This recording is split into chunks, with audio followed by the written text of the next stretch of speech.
Well, Chairman Young, your organization was started to promote and to sort of grow the unmanned aerial vehicle industry. Could you maybe just elaborate a little bit on what is that industry? 我来自中国，既是世界无人机联合会的主席，也是创始人。这个联合会呢，现在有 Hello, this is Chairman Yang Jinchai, the President of the World UAV Federation. And for our federation, we have 45 chapter countries around the world. At the same time, I am the Shenzhen UAV Association Chairman. In our Shenzhen UAV Association, we have nearly 2,000 companies in our association, and also at the same time, the total output value for Shenzhen UAV industry is 20 billion US dollars. Just on from the question that I asked the chairperson, maybe just can you elaborate a little bit on what exactly is the unmanned aerial vehicle industry? If you can maybe just elaborate as to what it is and the potential that it has globally. Right now, for the drone industry in China, it's been there for over 20 years. Since 2005, there's DJI, and also there's some startup drone companies. And by the time in China, there's not really enough drone. There's no this word. But within last 20 years, also with Chairman Yang's promotion with the whole industry, there are a lot of new companies came to the market and came to in this industry. So unmanned system is including with the drones and also the marine system and also robotics, everything without the human involved, there will be the unmanned. And I believe there will be a very huge market. You can just speak to us as far as drone technology has been with us for long. But how does this technology ease daily life, as well as how does it ease business? 实际上，民用无人机在千行百业都会得到广泛的应用。For all these years, with his experience and vision, and for applications of the drones, right now is already applied in many different sectors in our daily life. For example, like logistics or firefighting, emergency rescue, and also surveillance, and also wild animal protection, anti-poaching. Yeah, and also agriculture and also terminal detection in a lot of different fields. So that brings me now to Namibia, which has a vast number of industries when we talk mining, agriculture, conservation, as was mentioned. Where do you see UAV applications most viably used in Namibia? 呢，在纳米比亚，它的应用场景呢也非常广泛。For Namibia especially, as Namibia is a very big country and also with a lot of forest and savannas, so drones can be applied with protection of the forest and also the agriculture. Also at the same time, he mentioned the special delivery for the medicines. There's some emergency rescue, emergency medicine need to deliver directly to the different scenarios, right? If it's the right word. Yeah. Yeah, and also he's mentioning about the anti-poaching, logistics, and also the manning. We can use drones to build up with special cameras and then do the surveillance in the area and then try to search the best place to do the manning. Chairman, maybe just speak to us about the conference that you came to Namibia for and what that was all about, and then what are some of the prospects from there? 今天呢，我们举办了一个中非民用无人系统的。Yesterday, why we host this China and African Cooperation Forum? Because in China, for the low altitude economy, it's been there for 2 to 3 years, and China got a lot of new experience and also made a lot of mistakes. So this forum is create a platform to let everyone meet together in here, between China and Namibia. Especially yesterday, we have the guests from the Environment Protection Bureau, and also Agriculture, Manning Association, City Police, and also like universities and the Namibia CAA, like the Civil Aviation Authority.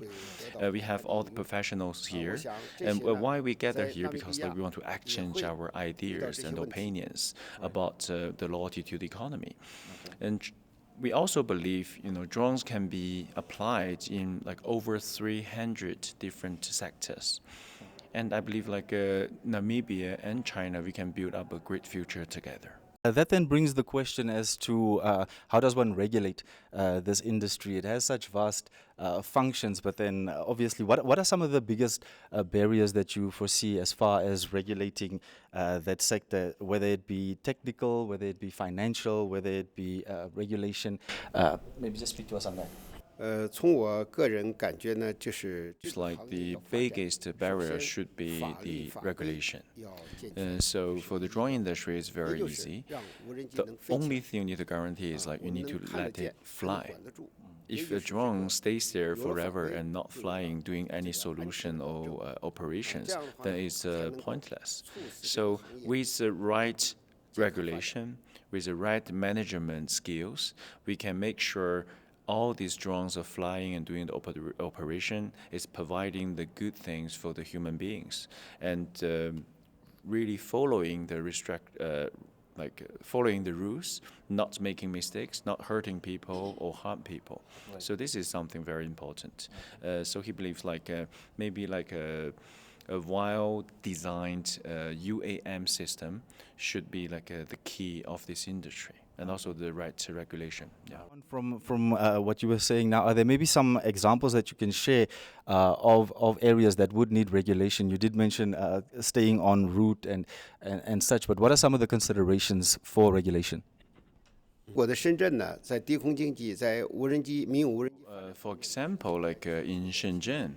Right now, like we're trying to use three things to guarantee this low altitude economy is executed like in the right way. The first one will be we have the regulation team, which is following the CAA of China, and then like we already have a special low altitude management zone in Shenzhen with the right policy and support. And the second one is like Shenzhen, they also built like an institute with like a lot of talented, people, young innovators, and they are also involved with this institute and giving ideas and opinions, and also like doing some executive operations. And third one will be like we have like a lot of companies. So in Shenzhen right now, Chairman Yang gave like a few numbers. For example, like the first one is we have over 301 flying routes. So it's like the road on the street, but we move it to the low altitude, like area. And also like we have over 200 drones providing all these services. For example, like doing the delivery and deliver the takeaway. So these routes, just to interrupt, these routes can actually be mapped out, and you can actually have a look at them as laymen. Yes, from the system. Right. Yeah, under the like UAM system, you can see very clearly there's a digital flying route on the sky. Great. So all these drones, when they fly, they're following it's like a video game. Right. Yeah, but everything is under monitoring, and we're trying to make sure this is safe. What has been the reception from Namibians? You've mentioned some of the partners that you've been dealing with. What has been the reception? Have they been open to it? 我认为呢，纳米比亚 With Chairman Yang's idea, he believes we can get involved with the drone industry very fast. Will be the first solution should be we design something for the anti-poaching in Namibia. We need to protect all these wild animals, and also second one will be the the environment protection. This is also very important. On the way here, like when we were just landed the day before yesterday, we can see the beautiful landscape out there. So with the drones, we can provide really good surveillance, and then we can make sure like all these like protections is guaranteed. Okay. And also the third thing. That would be like the firefighting. We need to guarantee like all this, especially in the dry season. Yeah, that'll be well with fire and the stuff. And with the drones, we can fast find out what is going on, and then we can execute. Yeah, this is also very important. Let's then talk about public concerns, safety, privacy, security. These are some of the concerns that the public often raise. And that often dominate the public discussion around this topic. But how can industry and regulators address that concern from the public? If I understand the question right, if we want to balance like the safety and also regulations and the public reactions, right? Basically, yeah, the perception more, yeah, because you are dealing with regulations, but then there's always the public perception is always almost something on its own. Yeah, I totally understand. Yeah. So that's why Chairman mentioned the first thing will be the procedure. Normally, like in China, we have a very specific procedure for everyone who own a drone. You need to register with your own ID, and then you also need to apply for a permit from the CAA authority. They have like a website, and after you finish everything, and then you finish the training, and then you are okay to fly your drone. And second one will be the UAM system, the management system. Normally, like you need to make sure, like every drone that flying, deliver, like the operations is following the certain like regulations, and from the like the police or from the CAA, they need to guarantee that they can observe, they can manage, all these like flying routes and operations. Also, with the same time, we need to apply with the anti-drone systems, because without any anti-drone system, even if you find there's some illegal fly, you cannot stop them. Yeah, so anti-drone is also very important. And the last thing, personally, like for myself, I think the most important thing is the education. We need media, and we need interview like this. We need to open more talks or the conference. We need to let people know drones is not only like a weapon. It's something actually providing the good solutions for human beings. So we need to provide them different scenarios, different applications to let them see, the drones in their daily lives, like using drones to do the spraying in the farms and protecting the wild animals. So all this kind of a good behavior. That's the public. Yeah, the public, they need to understand this. Finally, then, just as far as if you can update us on progress made from your visit here now, and then maybe what's the way ahead as far as you can scope it. 你说我来了这个 So since I came here, and also we had a meeting yesterday, according to the information from the Environment and Tourism Bureau, they already using drones to do some surveillance and protection. And also like with city police, they also mentioned that they have drones in their police office, and they use drones to do the surveillance to guarantee the safety of the citizens. But from our point of view, I think maybe the application is already here, but the numbers is not enough. It means like we need to provide more service and more solutions, like the drones flying every day, not flying like once a month. Yes, if you make like all these solutions like a daily solutions, then people will get involved faster, and people will have a better understanding.